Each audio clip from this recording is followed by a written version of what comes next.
Alright, so I hope this is an alright angle for you. Try and get you in here best we can. We're going to tear this thing apart, so I think you guys can figure out how to get your clutch cover off and your side cover off, 4 bolts. You guys can take care of that. So we'll start with carburetor removal. Get the back cover off, air filter comes off. 2 nuts.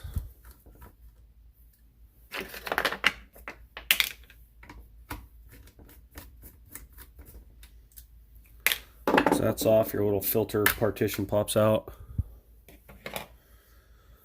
And then you'll have to remove your choke lever off the arm. You just take a screwdriver and it just pulls right off sometimes.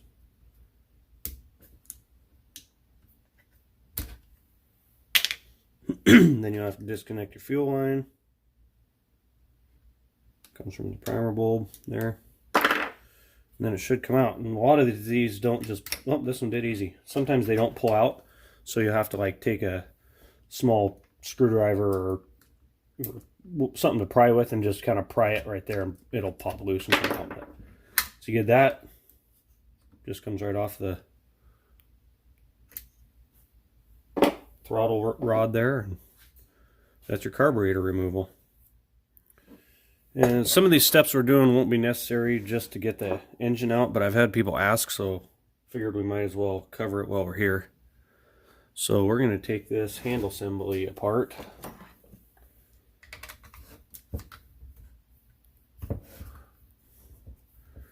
Just 3 screws on the side, one there,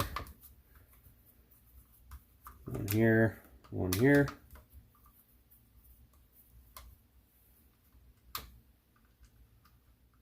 And then that side just pulls off.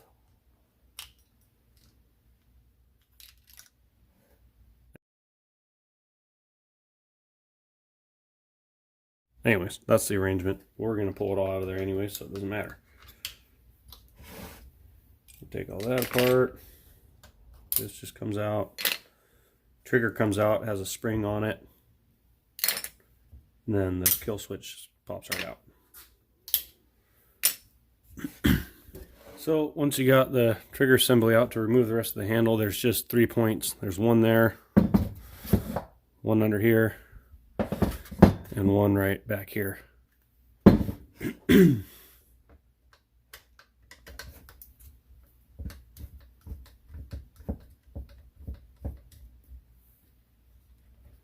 And if you're looking to remove this spring right here, it's just that bolt right there behind the chain guard here. You just pop this piece out. I'll show you that. But anyways, that bolt holds the bottom of that spring in. So if you need to replace that spring, you just take that out and good to go.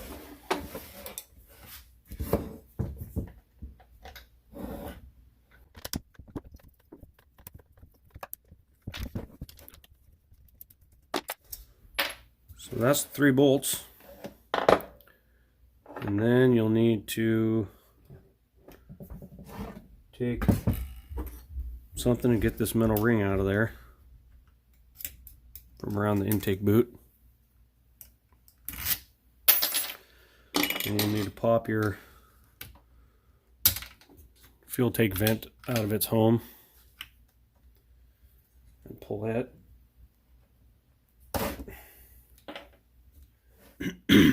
Then also grab that little ring in the center, set it aside.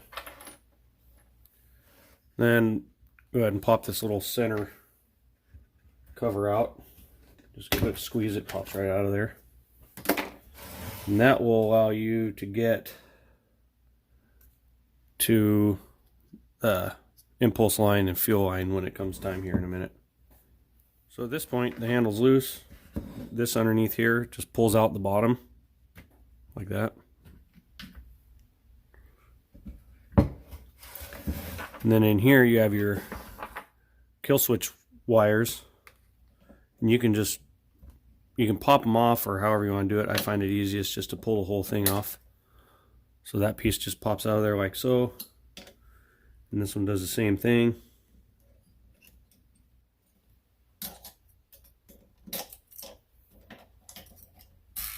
You can also just, obviously you could just pull these off if you wanted to, you know, right off the end and not worry about it, but sometimes they're kind of a pain in the butt. So then the only thing left that's holding it on is the intake boot.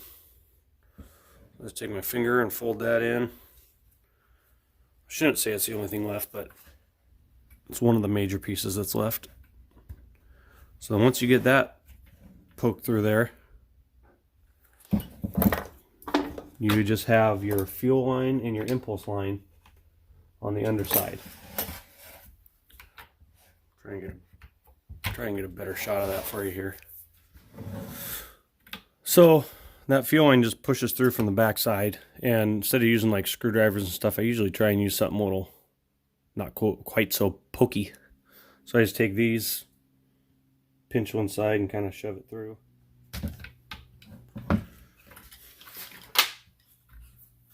So now hopefully I'll be able to show you here. Now that fuel line's out, you can see where the impulse line hooks up there. That black line right there. So that'll have to get popped off of the housing. So again,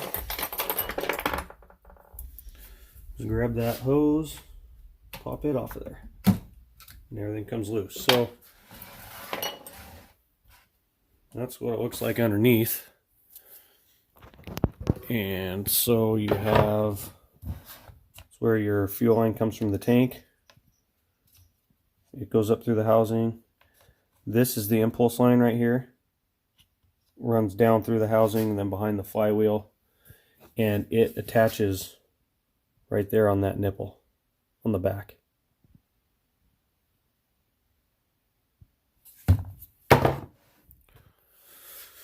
Alright, I'm going to take the muffler off. And it comes off. Remove the clutch. I just take my impact with 13mm. Remember they're right-hand thread, or sorry, left-hand thread, so to remove it you got to go clockwise. I just hold the flywheel with my other hand and give it a zip. And it pops right off there.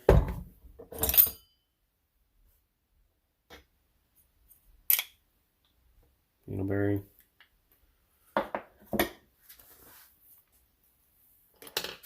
Then to get this side cover off, these little guides for the chain just pop out of there. Then you have 3 bolts, 1, 2, 3 that have to come out.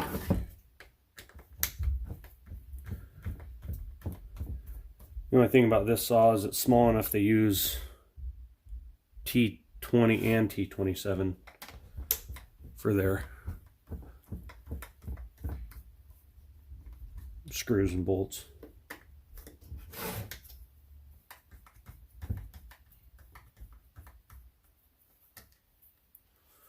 So those 3 removed, that little side cover will come off and it'll pull the oil pump drive gear with it.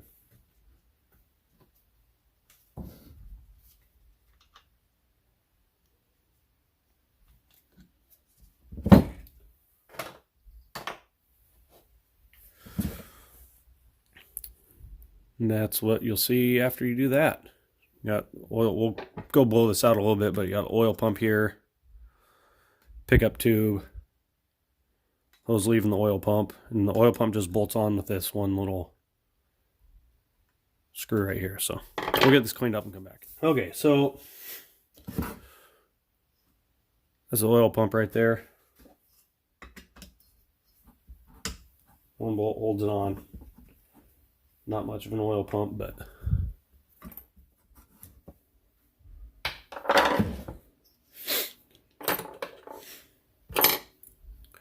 and pull the whole pump can just pull right out.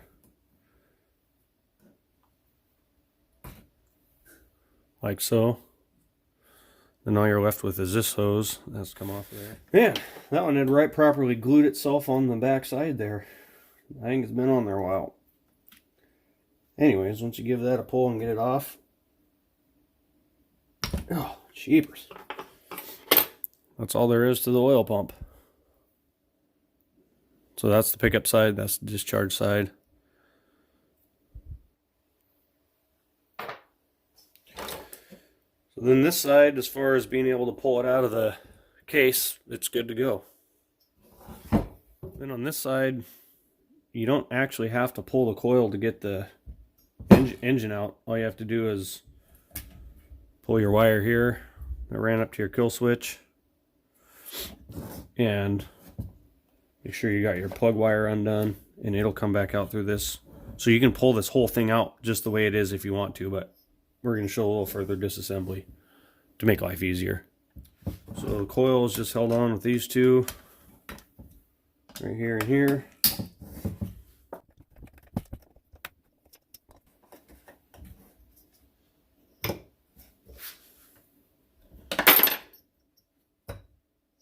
Mentioned it before, but I forgot. Make sure your magnet here isn't aligned with the coil, or as soon as the coil's unhooked, it'll try and glue itself to the flywheel, like it was trying to do just now. And then that's all there is to that, and then all that's left is your plug wire.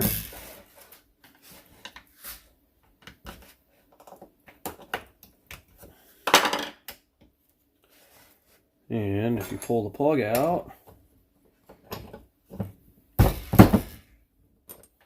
once you have the plug out, gives this room to just push down through there. Then it'll just pop out. There's a partition that goes in here. That whole partition will slide out, but you can just pop it loose like that. There's this partition back here. That doesn't need to come out for any reason. So I just do that, and you have your coil out. Then to get the flywheel off, same thing, 13mm on an impact. It's standard right-hand thread, so counterclockwise removes it. A little zip. Use these little knockers. They just thread on. I mentioned it in another video, but I just find the right size nut for the crankshaft, weld it on the end of a piece of solid round, thread it on the end,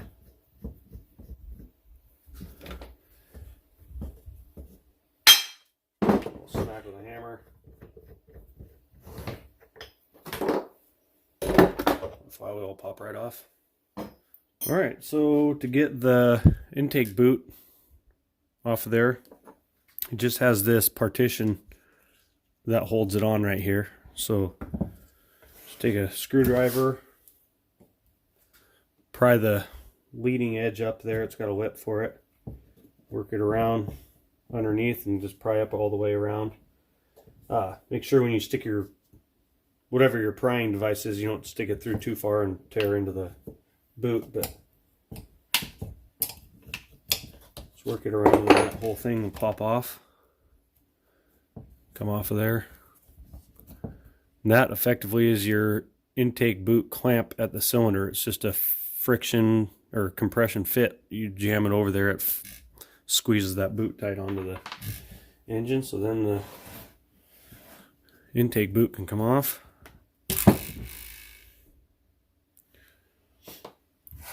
Then at this point, your engine is ready to come out of there. You can pull the impulse line now if you want to. In case you're curious, that's where it runs. Up through the housing to right there. You can pull it off now, but I usually wait till later. Makes it a little easier. So at this point, there's only 4 bolts holding the engine in. 2 right here, and 2 in the bottom. Right there.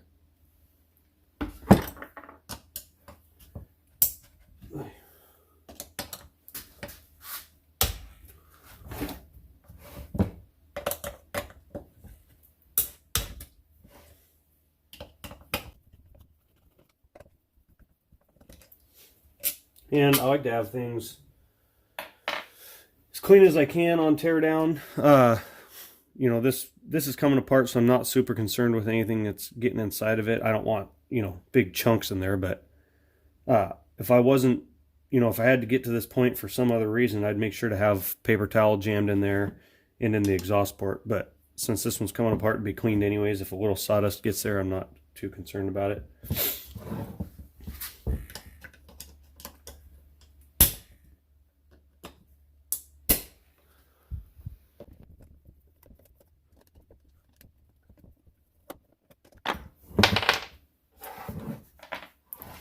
So once you get all those out, then this whole thing just comes out the flywheel side.